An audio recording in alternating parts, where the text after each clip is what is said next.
Здравствуйте, мои дорогие рукодельницы! Меня зовут Елена Ермина, и я рада вас приветствовать на своем канале. Я хочу с вами поделиться замечательной идеей. Эту идею я нашла на просторах интернета. Хочу вам показать, как связать вот такой вот замечательный жилет. Связать такой жилет очень легко и просто. Вы только присмотритесь, какой он красивый. А ведь ничего сложного в вязании нет. Мы сейчас с вами свяжем образец узора для того, чтобы выполнить расчеты. И сделаем расчеты на любой размер, на который вы будете впоследствии вязать. Давайте рассмотрим узор поближе. Я приближу его.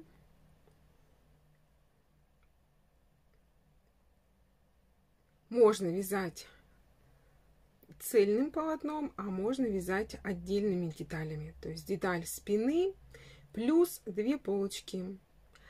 Также вот этим узором вы можете связать кардиган. Длинный, либо укороченный вариант.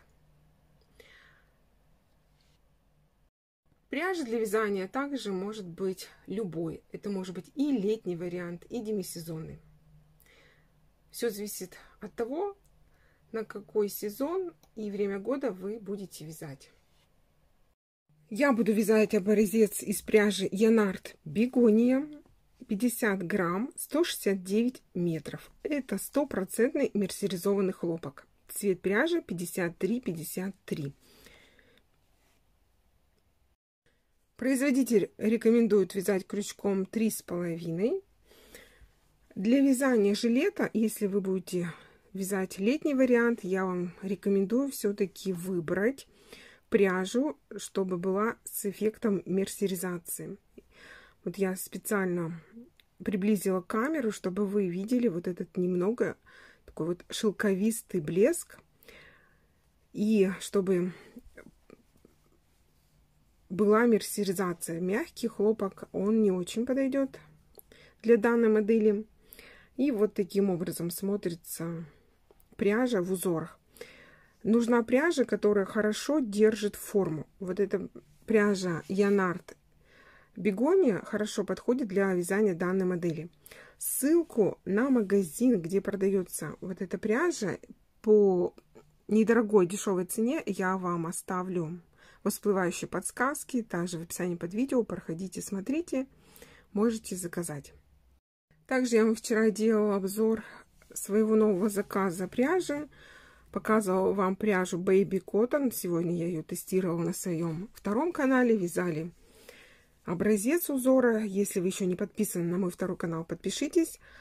На втором канале, который называется «Давайте свяжем» с Еленой Ерминой, мы учимся вязать узор крючком и спицами. И также учимся читать схемы. Канал мой второй создан специально для начинающих вязальщиц.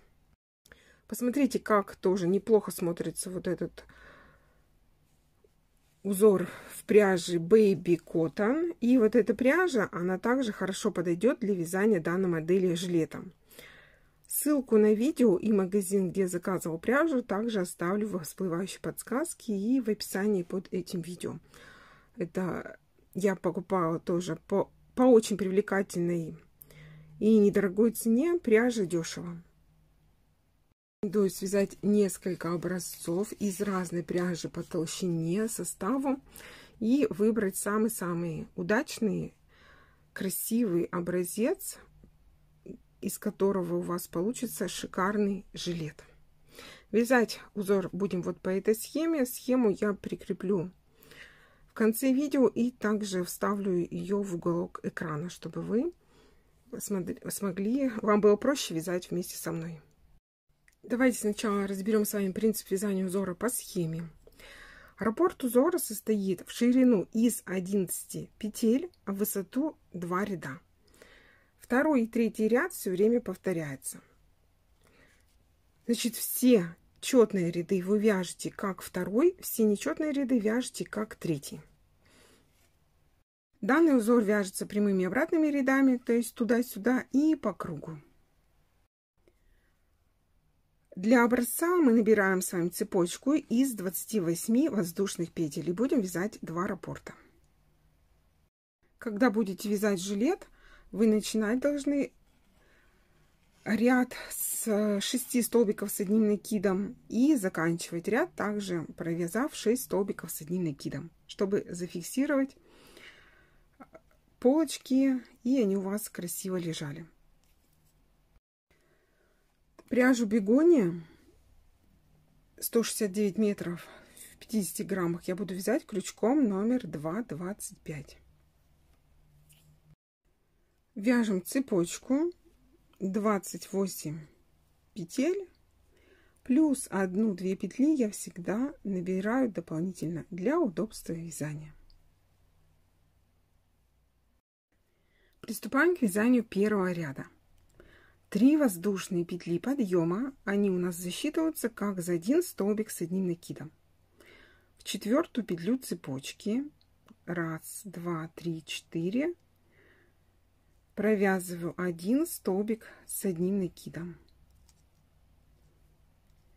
Далее вяжу еще 4 столбика и при этом продолжаю счет. 3 петли подъема у нас засчитываются как за 1 столбик с одним накидом. Так, 1, 2, следующую петлю 3, следующую петлю 4,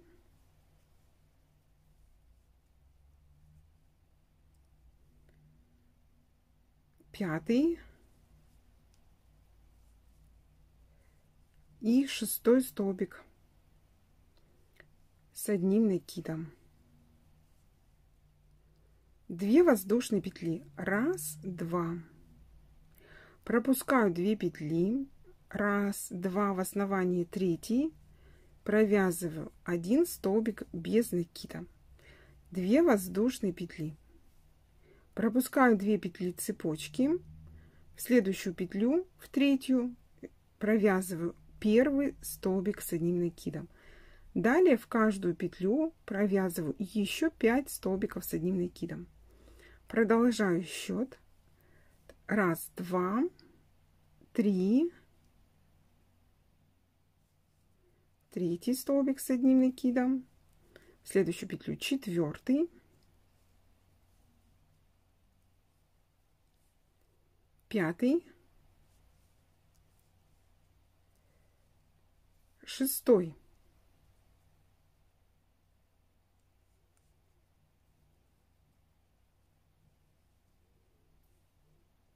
2 воздушные петли 1, 2, пропускаю 2 петли цепочки 1, 2 в основании 3, провязываю 1 столбик без накида, 2 воздушные петли, пропускаю 2 петли цепочки 1, 2, в следующую 3-ю петлю вяжем 1 столбик с одним накидом. Далее провязываю еще 5. 2, 3,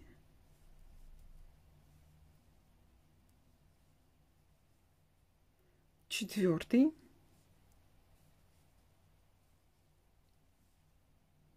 5, 6.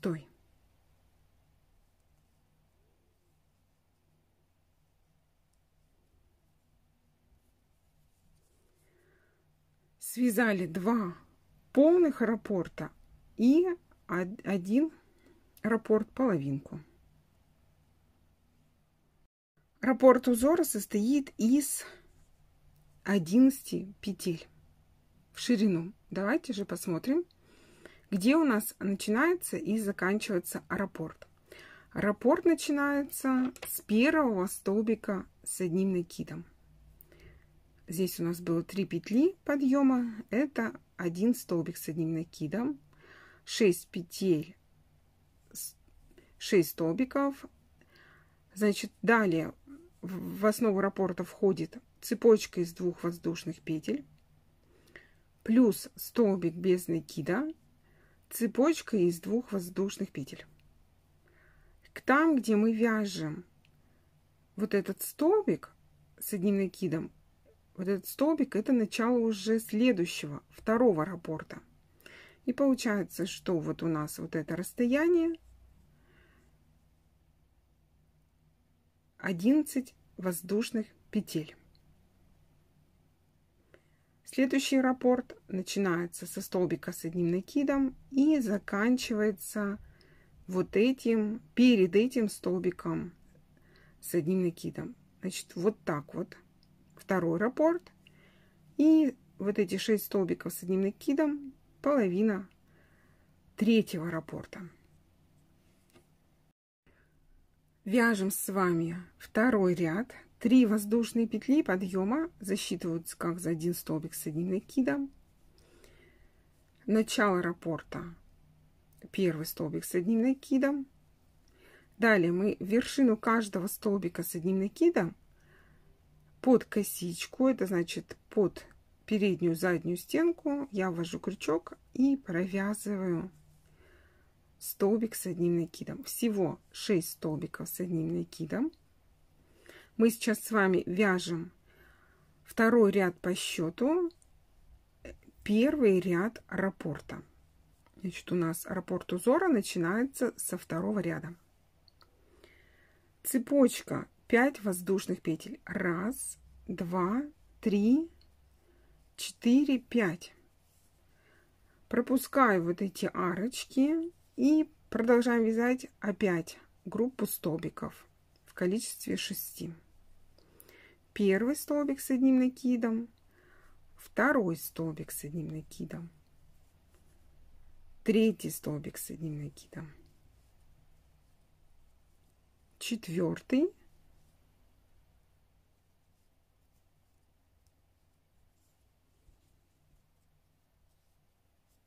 пятый, все столбики вяжу под косичку, и шестой. Значит, заканчивается раппорт, провязываем цепочку 1, 2, 3, 4, 5. 5 воздушных петель. Переходим к вязанию третьего раппорта. Раппорт у нас начинается со столбика с одним накидом. Вот вершину первого столбика первого ряда провязываю один столбик с одним накидом. И далее вяжем до конца ряда 6 столбиков с одним накидом. 1, 2,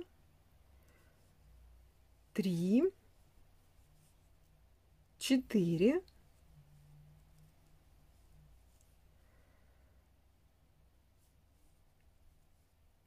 5, 6.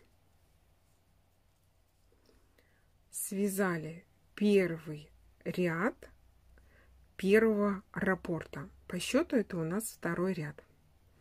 Сейчас мы будем вязать по счету третий ряд. Он же у нас второй ряд первого раппорта. Третий ряд мы вяжем точно так же, как вязали первый. 3 петли подъема, разворачиваю вязание на другую сторону.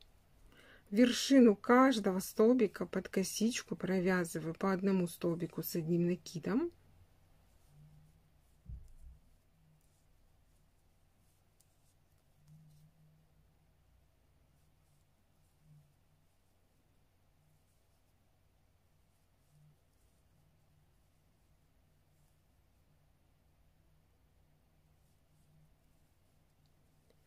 Шесть столбиков с одним накидом связали. 2 воздушные петли. 1, 2. И теперь поверх цепочки вяжем 1 столбик без накида. 2 воздушные петли. Опять провязываем 6 столбиков с одним накидом. 1, 2, 3,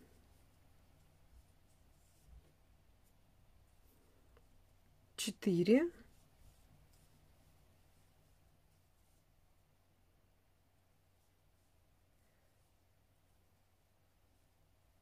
5, 6. 2 воздушные петли. И можете связать, зафиксировав столбик без накида. Отсчитываете 1, 2, 2 воздушные петли в третью. В основании провязываете 1 столбик без накида, 2 воздушные петли и заканчиваете вязать ряд, провязываете 6 столбиков с одним накидом.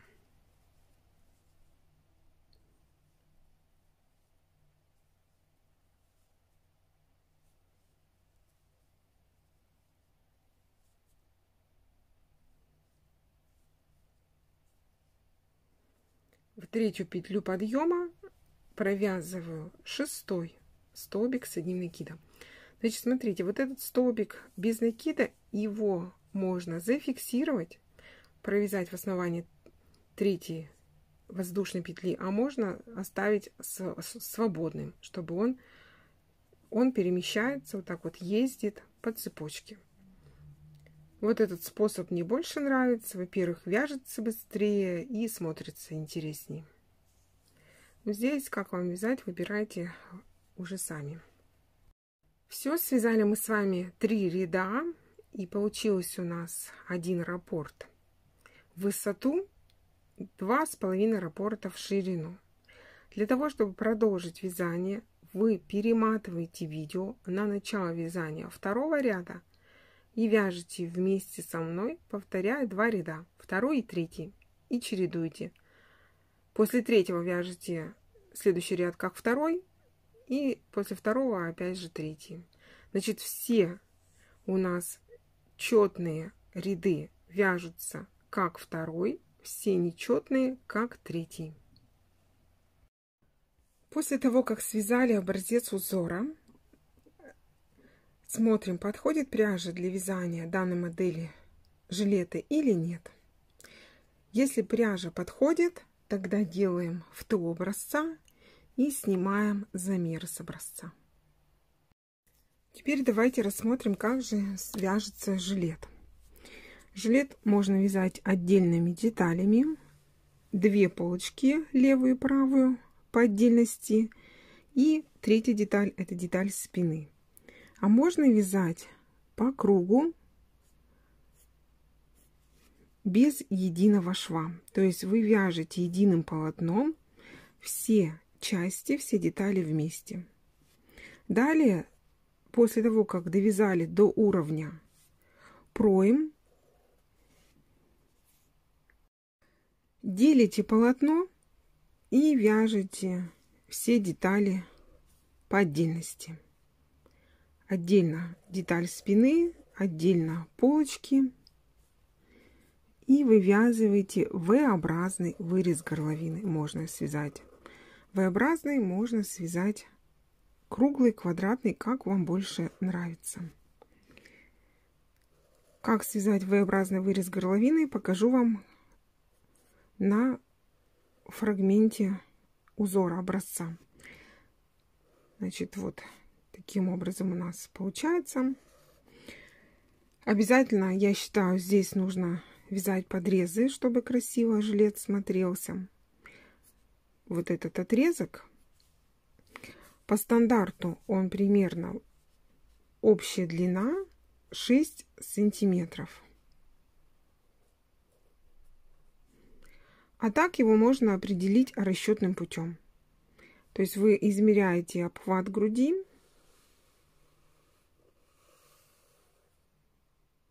с фигуры, выполняете прибавку на свободу прилегания.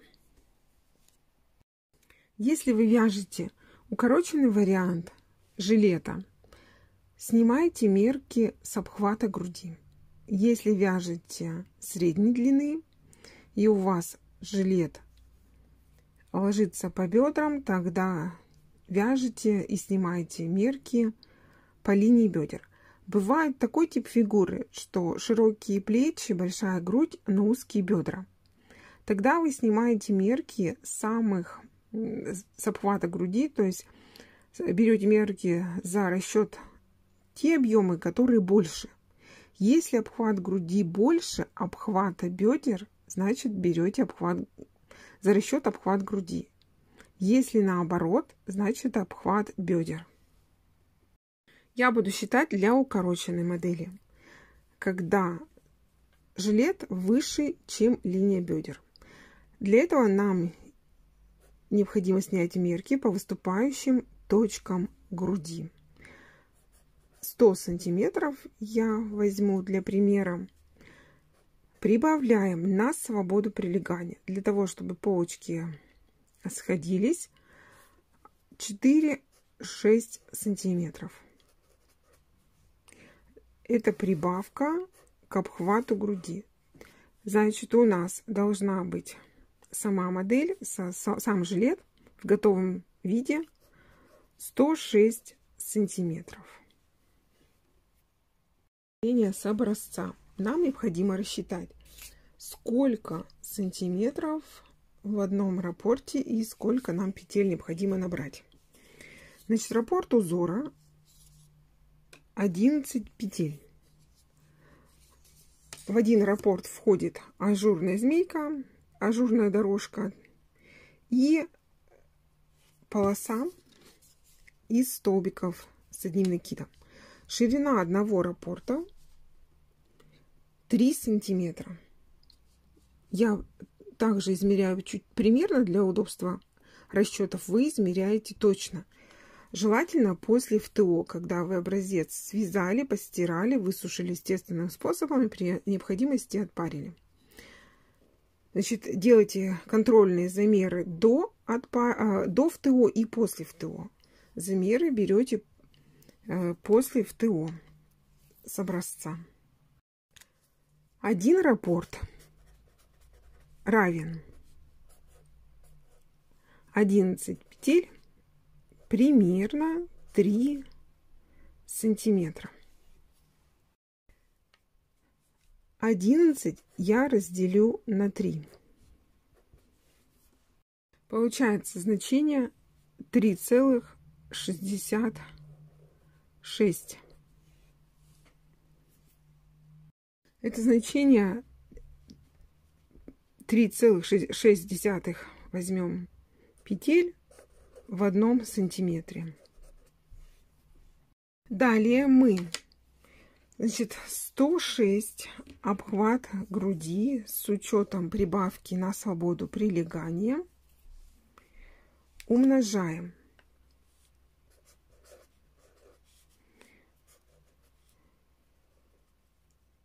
3,66. Получаем. Получается значение 388.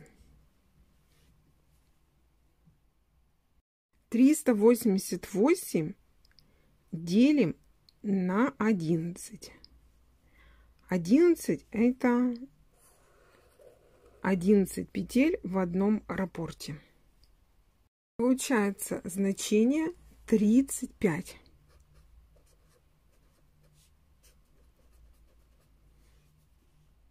Теперь делаем проверку, правильно мы с вами посчитали или нет. Как проверить? Мы должны 35 раппортов умножаем на 3 сантиметра. А 3 сантиметра это у нас ширина одного раппорта. Получается значение 105 сантиметров обхват груди с кофты. Так, чтобы вам было видно, я вот так вам приближу все свои расчеты, вычисления. Вы также можете сделать расчеты по вашим меркам, перевести объемы в раппорты, а раппорты в петли потом будем переводить. Сейчас наша главная задача распределить эти раппорты по жилету. Так как у нас по образцу получается один раппорт 3 сантиметра, для подрезов мы берем 2 раппорта с одной стороны и 2 раппорта с другой стороны на подрезы. Значит, так, другим цветом. Значит, у нас 2 подреза. Здесь 2 раппорта. здесь 2 раппорта. Значит, как считаем? Всего у нас получилось 35 раппортов. Всего. Для 50 размера российского по результатам наших вычислений всего 35 раппортов. Из этих 35 раппортов мы вычитаем минус 2 подреза по 2 раппорта умножаю на 2. Здесь у нас будет 4 раппорта задействовано. Остаток будет 31 раппорт. 31 раппорт должны поделить на 2. Получается у нас 16 и 15. Значит, так как у нас жилет, мы вяжем вариант для взрослых, забираем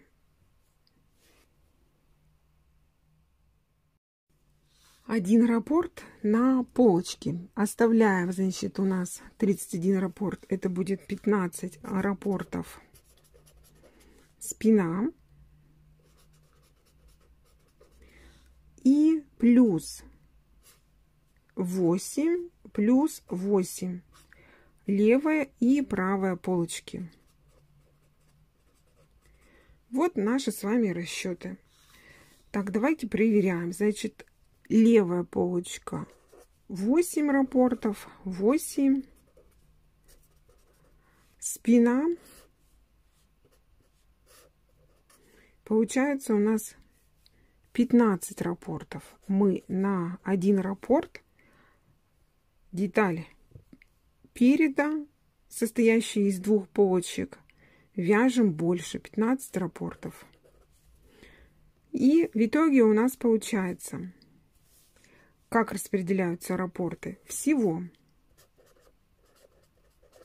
складываем 2 плюс 2 на подрезы, плюс 15, плюс 8, плюс 8.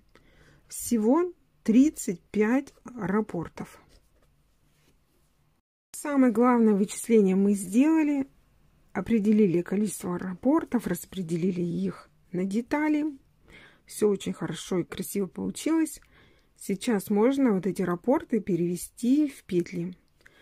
Мы для этого 35 раппортов умножаем на 11 петель в одном раппорте. И у нас получается значение 385 петель. Вот вы набираете цепочку. Если будете вязать единым полотном, длина цепочки для 50 размера с учетом прибавок на свободу прилегания 385 петель. Значит, вы вяжете образец, снимаете мерки с образца, снимаете мерки со своей фигуры, определяетесь, что вы будете вязать: укороченный вариант жилета, среднюю длину жилета, либо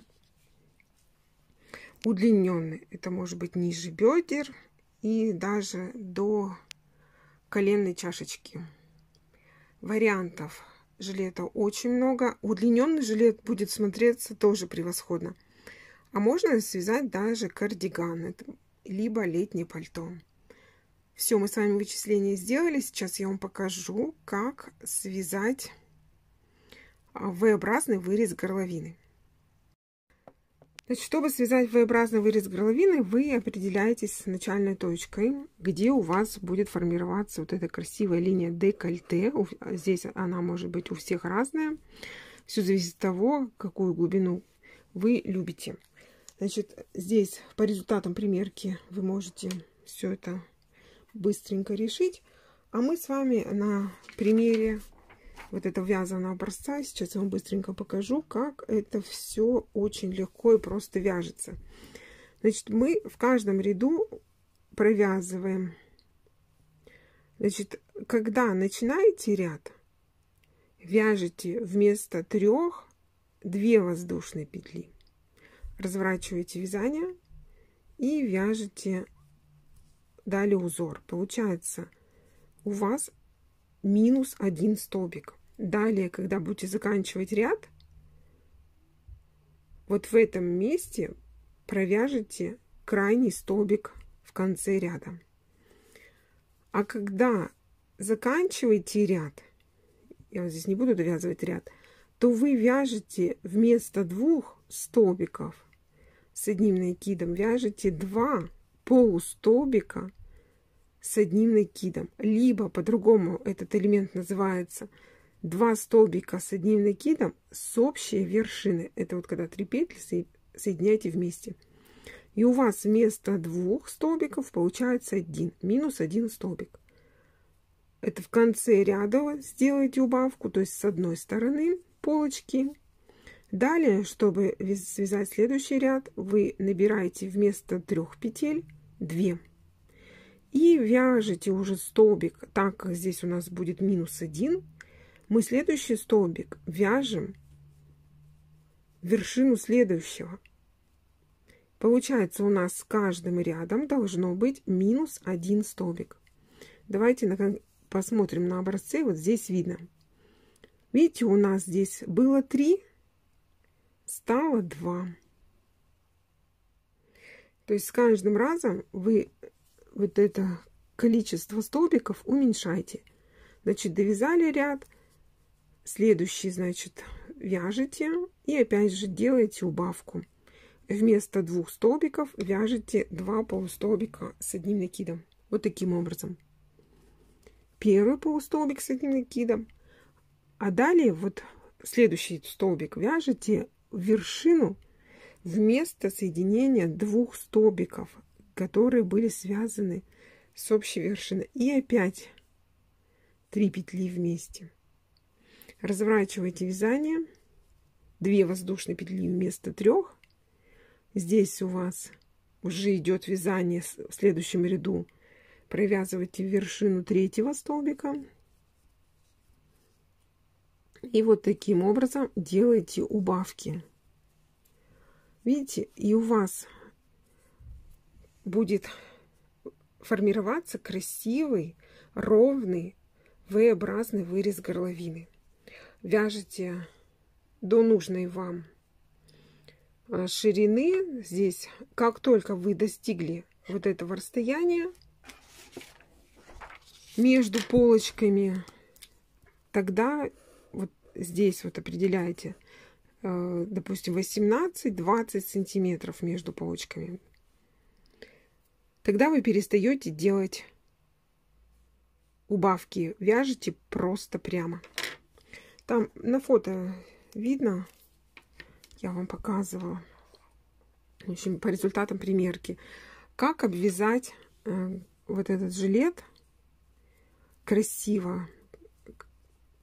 Давайте сейчас тоже рассмотрим этот вариант. Вот на фото он обвязан просто столбиками, веерочки из столбиков с одним накидом. Вот смотрите как. После того, как вы выполнили сборку плечевых швов, мы обвязываем вот этот жилет по периметру. Сверху ребра каждого, не каждого, а столбика с одним накидом вяжете поверх вот этого столбика, прямо сверху. Количество столбиков с одним накидом может быть любым. Можно от 5 начинайте, 3, 4, 5, а может быть 6, 7. Вот, допустим, связала я 6. И в вершину следующего столбика с одним накидом провязала столбик без накида. Далее, значит, вершину, вернее, сверху столбика опять провязываю веерочек.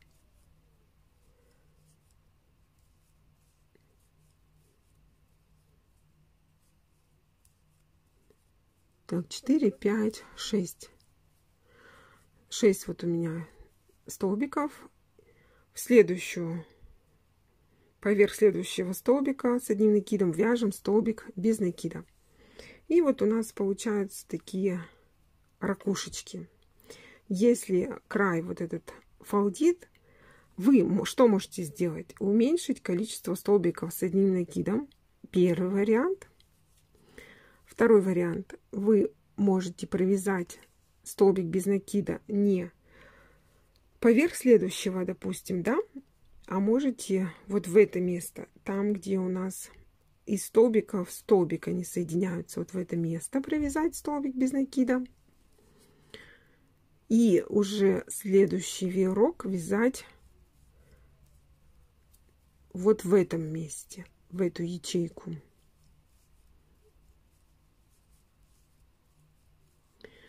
Шесть я провяжу и посмотрим, как у меня получится, да. То есть я опять пропускаю вот эту грань, а где у нас соединяются столбики с одним накидом, провязала столбик без накида. И вот видите, у меня уже узор не фалдит. Он красиво, ровно ложится. То есть вот вы вот эти веерочки размещаете таким образом, чтобы край у вас был ровный, прямой. Не было, не стягивал узор и не фалдило.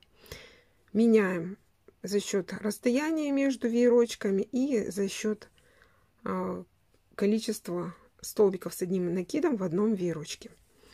Все, я сегодня постаралась для вас максимально выдать информацию для того, чтобы у вас получилось связать образец узора, выполнить расчеты, ну и, конечно же, связать данную модель жилета. Я вам желаю легких петелек, творческого вдохновения. На этом я с вами не прощаюсь. Жду вас завтра. Заходите в гости, я буду очень рада. Смотрите мои видео, мастер-классы. Мы с вами вяжем совместные проекты, и также я с вами делюсь идеями и схемами. С вами была Елена Армина. Всем пока-пока, до новых встреч!